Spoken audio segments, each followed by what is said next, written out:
नमस्कार शेतकरी मित्रांनो, ज्यांना कुणाला नवीन शेवगा लागवड करायची आहे त्यांनी सर्वप्रथम जमिनीचा विचार करा. शेवग्याला ही मध्यम आणि पाण्याचा निचरा होणारी जमीन लागते. शेवगा अतिशय हलक्या जमिनीत आणि अतिशय काळ्या जमिनीत येत नाही. हलक्या जमिनीमध्ये उन्हाळी बहारला खूप अडचण येतात. शेंगा व्यवस्थित बनत नाही, माल लांबत नाही, क्वालिटी मिळत नाही. आणि अतिशय भारी जमीन असेल, काळी जमीन, तर अशा जमिनीमध्ये पावसाळी बहारमध्ये शेवग्याला ताण देता येत नाही. त्यामुळे फ्लावरिंग लेट निघते, भाव सापडत नाही आणि झाडंही हवी तसे लोड होत नाही. या दोन गोष्टी प्रामुख्याने जमीन निवडीशी संबंधित आहेत. तर बियाणं कसं घ्यायचं? बियाणं हे शक्यतो शेतकऱ्यांकडून घ्या. अशा शेतकऱ्याकडून घ्या ज्याचे फक्त 1 ते 2 एकर शेवगा असेल आणि तो ओळखीचा असेल. तुम्ही जर बाहेरून बियाणं घेशाल तर 100% फसणार. या पिकामध्ये बियाणं हे उत्पन्नाच्या जवळजवळ 90% काम करतं. त्यामुळे बियाणं घेताना खात्रीशीर माणसाकडूनच बियाणं घ्या. उगाच जाहिरातींना भुलू नका. तिसरी गोष्ट, अंतर किती ठेवावं? काही बाजारातील डॉक्टर आता सांगत आहेत की 10x8, 10x7 अंतर ठेवा. ते साफ चुकीचं आहे. शेवग्याचं कमीत कमी अंतर हे तुम्ही 13 ते 14 फूट 2 गल्लीमधील आणि झाडामधलं 7 फुटाच्या पुढे ठेवू शकता, जेणेकरून स्प्रे, माल बाहेर काढणं हे अतिशय सोपं होतं. आता हा माझा प्लॉट उन्हाळ्यातील आहे.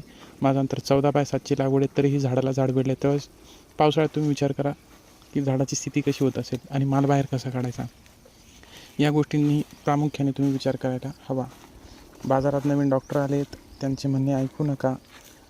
मला 10 वर्ष झाले, मला 15 वर्ष झाले, हे साफ खोटं आहे. मित्रांनो, मी 10 वर्षापासून या शेवग्यात MSc ॲग्री करून शेती करतो आहे, तरीही मला अजूनही या शेवग्यातलं पूर्ण ज्ञान अवगत झालेलं नाही आणि कधी होणारही नाही. मी स्वतःसाठी ठोकपणे सांगतो की निसर्ग आहे, त्याला समजून घेणं सोपं नाही. या शेवग्यामध्ये दररोज नवीन प्रश्न निर्माण होतात आणि उगाच जाहिराती आहे, भाव आहे म्हणून याची लागवड करू नका. सुरुवातीला अर्धा एकरापासून 1 एकरापासून सुरुवात करा, मग हळूहळू क्षेत्र वाढवा आणि आपल्याकडे जी पीक चांगलं येतं त्या पिकाला पहिले सोडू नका. ती बाजू भक्कम करा, मगच या क्षेत्रात उतरा. पीक उत्तम येतं. लागवड आणि बियाणं जर योग्य असेल आणि निसर्गाने साथ दिली तर एकरी तुम्हाला 10 ते 15 टन माल निघू शकतो. आणि निसर्ग जर बिघडला तर तोच माल 1-2 टनावरही येऊ शकतो.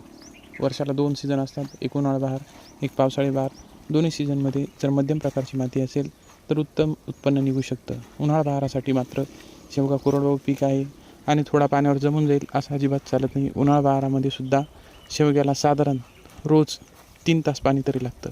तेव्हा त्या मालाची क्वालिटी चांगली येते. नाहीतर ते मनी धरतं, बाजारात लो क्वालिटीमध्ये तो माल विकला जातो. या गोष्टी प्रामुख्याने लक्षात घ्या. योग्य निर्णय घ्या. योग्य निर्णयासाठी, योग्य माहितीसाठी आपले चॅनल सबस्क्राईब करा. आपली माहिती शेवटपर्यंत विनामूल्य राहील. कोणत्याही प्रकारचं सबस्क्रिप्शन चार्जेस आकारल्या जाणार नाही. एक शेतकरी म्हणून एक शेतकऱ्याला मदत करण्यासाठी हे चॅनल सुरू करण्यात आलेलं आहे. मित्रांनो, सपोर्ट करा. अधिक माहितीसाठी आपले व्हिडिओ पाहत राहा. धन्यवाद.